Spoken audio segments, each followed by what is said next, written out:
என்னுடைய பிரச்சாரத்தை இன்று கோவையிலே நான் தொடங்குகிறேன். நான் எத்தனையோ முறை கோவைக்கு வந்திருக்கிறேன். இந்த முறை பாராளுமன்ற தேர்தலுக்காக கோவைக்கு வந்து எங்கள் மக்களாகிய உங்கள் அத்தனை பேரையுமே சந்திப்பதின் உண்மையிலே நான் மகிழ்ச்சி அடைகிறேன். கோவை பாராளுமன்ற தொகுதியில இன்றைக்கு போட்டியிடும் நமது அன்பு சகோதரி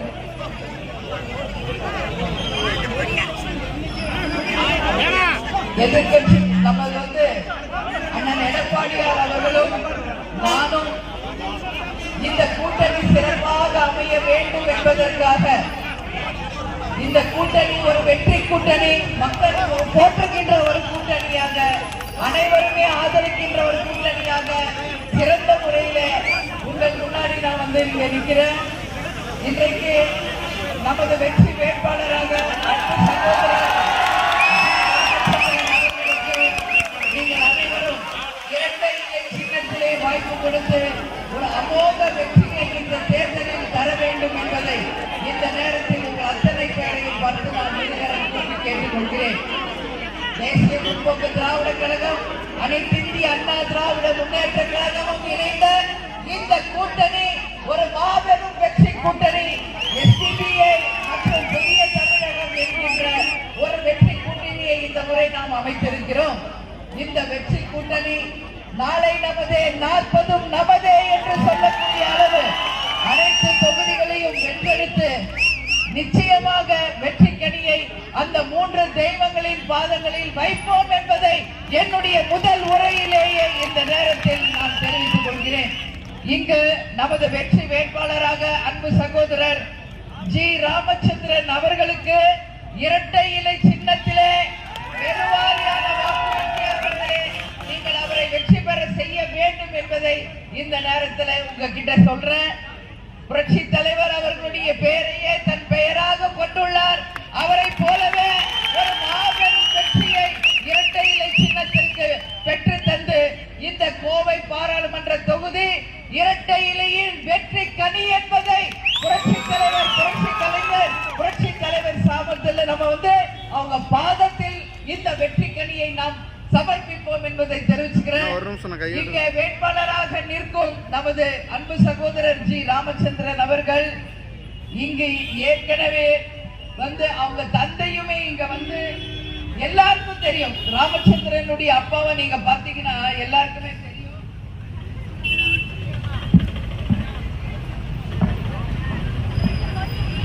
1991 இருந்து 95 வரைக்கும் சிங்காநல்லூர் சட்டமன்ற உறுப்பினராக பணியாற்றியவர். அவர் தொகுதி முழுவதும் வீதி வீதியாக சென்று பொதுமக்களை சந்தித்து இங்கு இருக்கின்ற பல திட்டங்களை நிறைவேற்றியவர். அவர் சிறுவாணி குடிநீர் திட்டத்தை மக்களுக்காக கொண்டு வந்தவர் அவர் என்பதை இந்த நேரத்திலே நான் பெருமையோடு சொல்ல கடமைப்பட்டிருக்கிறேன். இன்றைக்கு அவரது மகன் தலைவருடைய பெயரையே தன் பெயராக கொண்டு படித்த இளைஞர், அறிவாளி, மக்களால் போற்றப்படும் ஏற்றுக்கொள்ளப்பட்ட ஒரு நல்ல வேட்பாளர் ஜி ராமச்சந்திரன் அவர்களுக்கு வெற்றி சின்னமும் இரட்டை இலை சின்னத்திலே அமோகமான வெற்றியை நீங்கள் தரணும் சொல்லி நான் கேட்டுக்கிறேன். இன்னைக்கு அவர் மாநில அளவிலே ஐடி பிரிவு செயலாளராக பணியாற்றி கொண்டிருக்கிறார். இளைஞர்களே, மாணவ மாணவிகளை நீங்கள் எல்லோரும் அவருக்கு பெரிய ஒரு வெற்றியை இந்த தேர்தலில் தரணும்னு கேட்டுக்கிறேன். அதே மாதிரி இங்க பார்த்தோம்னா தென்னிந்தியாவின் கோயம்புத்தூர் அப்படின்னு நம்ம சொன்னாலே தென்னிந்தியாவின் மான்செஸ்டர் என்று அனைவராலும் போற்றப்பட்ட ஒரு மாநகரம் கோவை மண்டலம் என்பதே கொங்கு மண்டலம். நான் எப்பொழுதுமே நான் சொல்லுவேன், இங்க இருக்கின்ற நெருக்கல் எல்லாம் பார்த்தா அந்த அளவு சுத்தமா இருக்கும். One of the best corporation in தமிழ்நாடுனா அது கோவை கார்பரேஷன் தான். அதுல எந்த மாற்று கருத்துமே கிடையாது. அந்த அளவு ஒரு சுத்தமான சுகாதாரமான ஒரு நகரமாக இது என்னைக்கும் இருக்கிறது. அதே போல இங்க பார்த்தோம்னா கோவையில இன்னைக்கு சிறு குறு தொழில்கள் ஏராளம் ஏழந்தாளங்களாக எத்தனையோ லட்சம் மக்களுக்கு இது வேலை வாய்ப்பை உருவாக்குகின்ற ஒரு மாநகரமாக சிறந்து விளங்கியதுதான் நமது கோவை மாநகர். இந்த கோவை மாநகரிலே ஒரு வெற்றி வேட்பாளராக ராமச்சந்திரன் அவர்களுக்கு நீங்கள் அனைவரும் இரட்டை இலை சின்னத்திலே வாய்ப்பு கொடுத்து பெரிய வெற்றியை இந்த தேர்தலில் தரணும் சொல்லி இந்த நேரத்தில் உங்க எல்லாரையும் கேட்டுக்கிறேன். இந்த இடத்துல ஏற்கனவே Kamala mill, Lakshmi mill, Saroja mill, Vasantha mill, Srihari mill, Cambodia mill என்று ஏகப்பட்ட மில்கள் இங்க இருந்தது. அதே போல என்டிசி மில்கள் அனைத்துமே இன்றைக்கு மூடப்பட்ட ஒரு அவல நிலையில இன்னைக்கு கோவையை நம்ம பார்க்கும்போது உண்மையிலே என் மனசு வலிக்கிறது. ஏன்னா ஒரு காலத்துல மிகச்சிறந்த விளங்கிய நகரம், எத்தனையோ கோடிக்கணக்கான மக்களுக்கு வேலை வாய்ப்பை உருவாக்கிய ஒரு இடம் இன்றைக்கு இத்தனை ஆலைகளும் மூடப்பட்டு கேள்விக்குறியாக, வேலை வாய்ப்பு என்பதை ஒரு கேள்விக்குறியாக அமைந்திருக்கிறது என்றால் இதற்கு யார் காரணம் என்பதை மக்களாகிய நீங்கள் சிந்தித்து பார்க்க வேண்டும் என்பதை இந்த நேரத்தில் உங்க அத்தனை பேருமே நான் பார்த்து கேட்டுக்கிறேன். இப்ப இருக்கின்ற இந்த இடங்கள் எல்லாமே கட்டிடங்களாக மாறிக்கொண்டிருக்கிறது. அது மட்டும் கிடையாது, இன்றைக்கு இங்கு இருக்கின்ற திமுகவினரும் சரி, அவங்க பினாமிகளும் சரி, இங்கு இருக்கின்ற ஆலைகளை எல்லாம் மூடி கட்டிடங்களாக மாற்றி வேலை வாய்ப்பு என்பதே ஒரு கேள்விக்குறி என்ற நிலையை இந்த இடத்துல அவங்க உருவாக்கி இருக்காங்க. அது மட்டும் இல்லாமல் இன்னைக்கு சென்ட்ரல் கவர்மெண்ட்ல இன்னைக்கு மோடிஜி அவர்களுடைய ஆட்சி எங்கு பார்த்தாலும் ஜிஎஸ்டி என்று ஒன்றை கொண்டு வந்த பிறகுதான் இங்க சிறு குறு தொழில்கள் அத்தனையுமே முடங்கப்பட்டு மில்கள் அத்தனையும் மூடப்படுகின்ற ஒரு அவல நிலை ஏற்பட்டிருக்கிறது. சிறு குறு தொழில்கள் அதிகமாக உள்ள கோவை மாவட்டத்தில் 300% மின் கட்டண உயர்வை ஏற்படுத்திய மத்திய மாநில அரசுகளுக்கு இந்த கூட்டணியின் சார்பாக எங்களுடைய கண்டனத்தை இந்த நேரத்திலே நாங்கள் பதிய வைக்கிறோம். ஜிஎஸ்டி உயர்வால் இன்னைக்கு அத்தனை ஆலைகளும் மூடப்படுகின்ற ஒரு அவல நிலையை நாம் பார்க்க முடிகிறது. அது மட்டும் இல்ல, இங்கு இருக்கின்ற அனைத்து தொழில்களுமே பாதிக்கப்பட்டிருக்கிறது. அதனாலதான் இங்க எப்ப பார்த்தாலும் நம்ம சிறு குறு தொழிலை சேர்ந்தவர்கள் ஸ்ட்ரைக் பண்றதை நம்ம பார்க்க முடிகிறது. இந்த நிலை நிச்சயமாக மாறி மீண்டும் இது தொழில் நகரமாக மாற்றி உறுதியாக நமது வெற்றி வேட்பாளர் ஜி ராமச்சந்திரன் அவர்கள் மக்களுக்காக உழைத்து கோவையை மீண்டும் தொழில் நகரமாக மாற்றுவார் என்பதை உங்கள் அத்தனை பேருக்கும் இந்த நேரத்தில் நான் உறுதி அளிக்கிறேன். இங்க சிங்காநல்லூர் பகுதியில 20 நாட்களுக்கு ஒரு முறைதான் குடி தண்ணீர் வருகிறது. அப்போ இங்க இருக்கின்ற மக்களின் வாழ்வாதாரம் என்ன என்பது ஒரு மிகப்பெரிய கேள்விக்குறி. கோவை என்றாலே சிறுவாணி தண்ணீர் என்பது உலக பிரசித்தி பெற்ற ஒரு தண்ணீர். ஆனா இங்க இருக்கின்ற சிங்காநல்லூர் பகுதி மக்களுக்கு குடி தண்ணீர் இல்லை என்றது இந்த ஆட்சியின் அவலத்தை நமக்கு உள்ளங்களில் நெல்லிக்கடியாக தெல்ல தெளிவாக புரிய வைக்கிறது என்பதை நீங்கள் புரிந்து கொள்ள வேண்டும். அதே மாதிரி இங்க இருக்கின்ற எஸ்ஐஎச்எஸ் காலனி மேம்பாலங்கள் பல வருடங்களாக கட்டி முடிக்கப்படவில்லை. அதே மாதிரி இங்க சூர்யா நகர்ல இருக்கின்ற ரயில்வே கேட் பொதுமக்களுடைய பயன்பாட்டிற்கு நிரந்தரமாக திறந்து இருக்க வேண்டும் என்று மக்கள் கோரிக்கையை முதல் கோரிக்கையாக நமது வெற்றி வேட்பாளர் நிச்சயமாக அந்த கோரிக்கையை நிறைவேற்றி மக்களுக்கான ஒரு நல்ல ஒரு வேட்பாளராக இருப்பார் என்பதை இந்த நேரத்தில் நான் சொல்றேன். இங்க இருக்கின்ற அனைத்து சாலைகளுமே நம்ம பார்த்தோம்னா மிக மோசமாக குண்டும் குழியுமாக சாலைகளாக இருக்கின்ற ஒரு நிலையை நம்மால பார்க்க முடிகிறது. எனவே இந்த நிலைகள் எல்லாம் மாறி உங்களுக்கு ஒரு நல்ல வேட்பாளர் வெற்றி பெற்று வந்து நிச்சயமாக உங்களுக்காக உழைக்க ஜி ராமச்சந்திரன் அவர்களுக்கு நீங்கள் வெற்றியை தரணும் சொல்லி இந்த நேரத்தில் நான் எல்லாரையும் பார்த்து நான் கேட்டுக்கிறேன். தெரியும், அவர் கோவிந்தராஜ் அவர்கள் சிங்கை பகுதியில அனைத்து மக்களுக்காகவே பாடுபட்டு மிக சிறந்த அளவிலே பணியாற்றி இருக்கிறார். இன்றைக்கு அவருடைய புதல்வருக்கு நீங்கள் வாய்ப்பை கொடுக்கணும், நிச்சயமாக வெற்றி பெற செய்யணும். இப்ப நான் சொன்ன அத்தனை பிரச்சனைகளுக்குமே நாம ஒரு தீர்வை ஏற்படுத்த வேண்டும் என்பதை இந்த நேரத்தில் உங்க எல்லாருக்குமே நான் தெரிவித்துக் கொள்கிறேன். அனைவரும் நமது வெற்றி வேட்பாளருக்கு வாய்ப்பு தருவீர்களா? மிகப்பெரிய வெற்றி ஜி ராமச்சந்திரனுக்கு வாங்கி தருவீங்களா?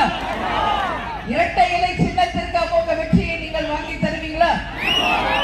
ஏன் நான் இதை சொல்றேன்னா, இன்றைக்கு இந்த தொகுதி பொறுப்பாளர் மட்டும் இல்ல, நமது கோவை, பொள்ளாச்சி, நீலகிரி பாராளுமன்ற பொறுப்பாளர்கள், முன்னாள் அமைச்சர்கள், புறநகர் மாவட்ட கழக செயலாளர் அண்ணன் எஸ்பி வேலுமணி அவர்களுடைய மாநகர் மாவட்ட கழக செயலாளரும், வடக்கு சட்டமன்ற உறுப்பினர் திரு அம்மன் அர்ஜுனன் அவர்களுக்கும், சிங்கை சட்டமன்ற உறுப்பினர் திரு ஜெயராமன் அவர்களுக்கும், அமைச்சர் சேமா வேலுசுவாமி அவர்களுக்கும் நமது கழகத்தில் இருக்கின்ற மாவட்ட அவைத் தலைவர் சிங்கை முத்து, சிங்கை பாலன், பகுதி கழக செயலாளர்கள் மற்றும் சிவகுமார், சுபமணி கண்டன், சந்திரசேகர், உலகநாதன், வெள்ளிங்கிரி மௌனசுவாமி மற்றும் சிங்கை வசந்தி, சிங்கை அம்புஜம் என்கின்ற அனைவருக்குமே சூலூர். ஆமா, அவருக்காக நான் பிரச்சாரம் பண்ணி இன்னைக்கு அவர் ஒரு வெற்றி வேட்பாளராக ஜெயித்திருக்காரு. அவருக்கு என்னைக்குமே கந்தசாமி அண்ணன், நான் அவர் வணக்கம் சொல்லும் போதே அவருக்காக நான் பேசின ஞாபகம், அவருக்கு வாழ்த்துக்களை இந்த நேரத்தில் நான் தெரிவிச்சுக்கிறேன்.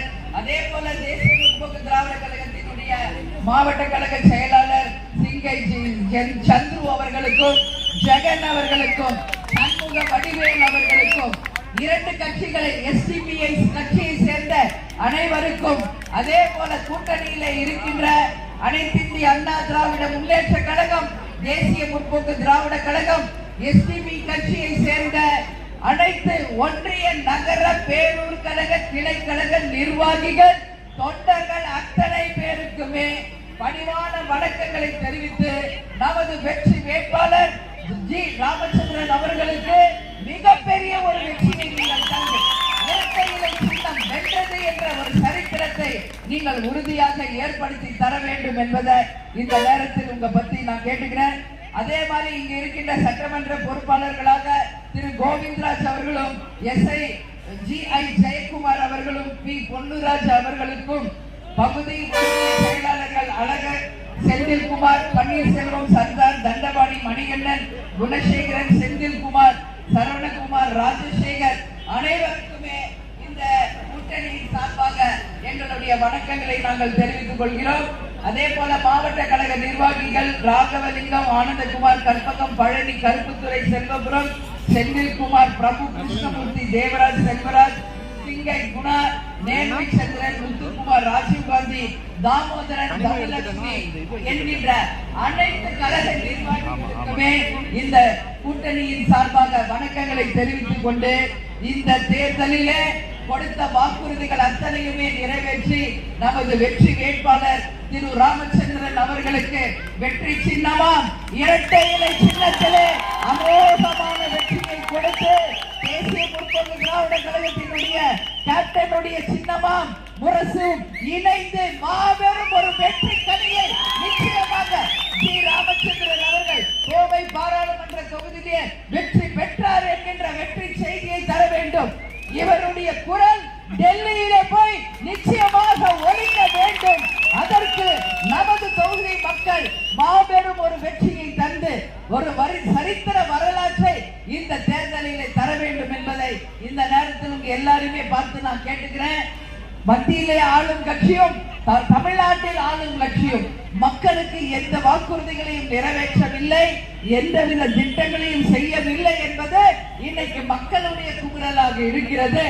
இந்த அளவு சட்டம் ஒழுங்கு ஒரு பெரிய சீர்கேடாகவும், கஞ்சா புழக்கம் அதிகமாகவும், அது மட்டும் இல்லாமல் எந்த பகுதியில போய் பார்த்தாலும் டாஸ்மாக் கடைகளில் தலைவிரித்து ஆடுவதும், படிக்காத இளைஞர்களுக்கு யாருக்கும் வேலை வாய்ப்பு இல்லாத ஒரு நிலையும் இருப்பதால் இன்னைக்கு தமிழ்நாடே தலைமுனிவாக இருக்கின்ற ஒரு நிலையை நாம பார்க்க முடிகிறது.